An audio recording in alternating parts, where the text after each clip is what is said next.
Making physical art requires an immense amount of time, physical space, and a lot of tactile analog materials. For decades, the business plan for painters and sculptors was relatively straightforward. Secure representation at a reputable gallery and let the institution handle the sales and the marketing. Today, the market no longer operates on that single track.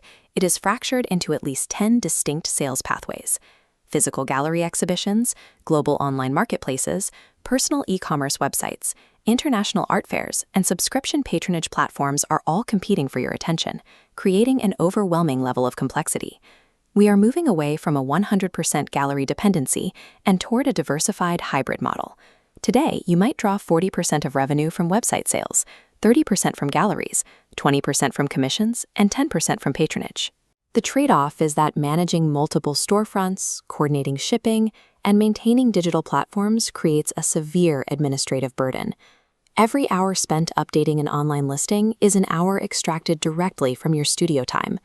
To survive, you must selectively design a combination of these channels that funds your life without sacrificing the time you need to create the work.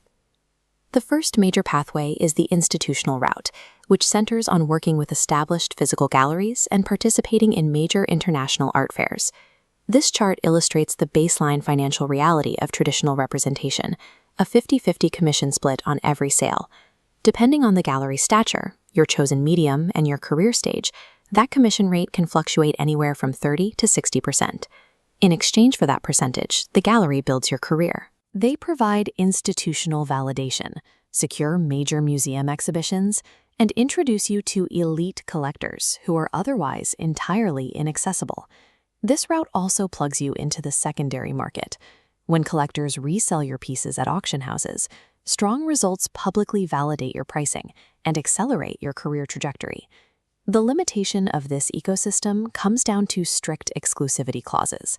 Galleries often legally block you from selling your own work independently, closing off alternative revenue streams.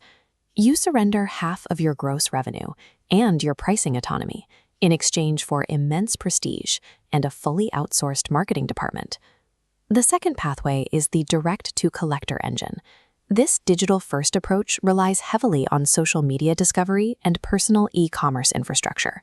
By routing sales through your own website, you bypass the 50% gallery fee entirely, paying a minuscule 2.9% processing charge. But that 2.9% bar expands to reveal severe hidden costs, the massive hours required for marketing, shipping, and customer service. For discovery, the algorithm replaces the curator.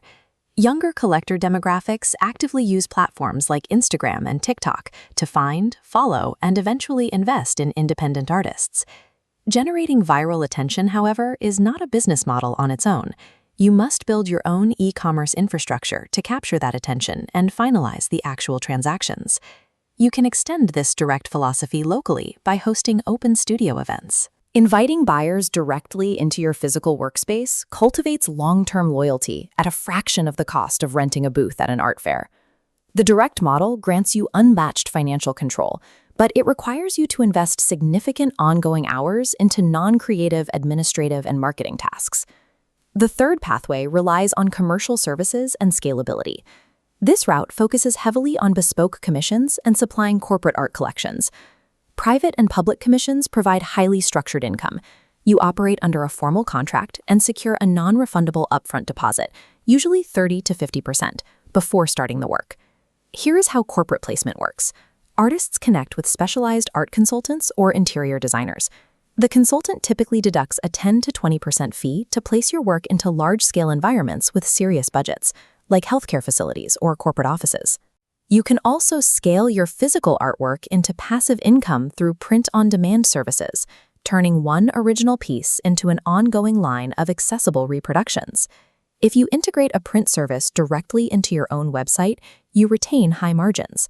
If you rely on open marketplaces to handle the traffic, you sacrifice those margins for convenience, often earning a flat 10% royalty per print.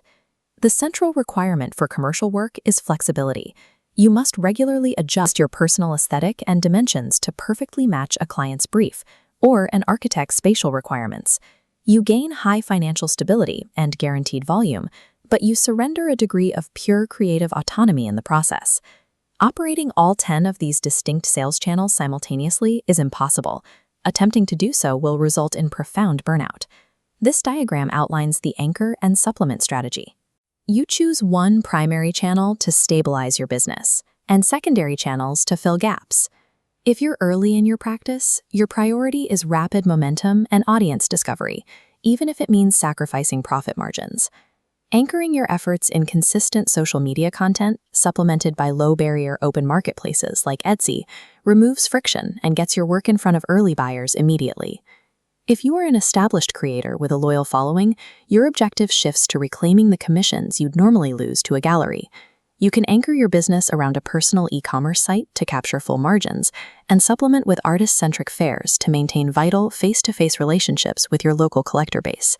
Or, if you require a highly structured environment away from the public grind of daily social media algorithms, you can take a business-to-business approach.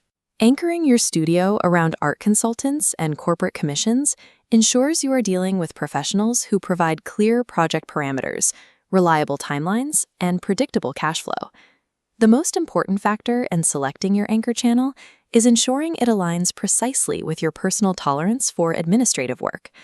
By selectively adopting sales channels that fit your temperament, you build a resilient framework that protects your most vital asset, your creative freedom in the studio.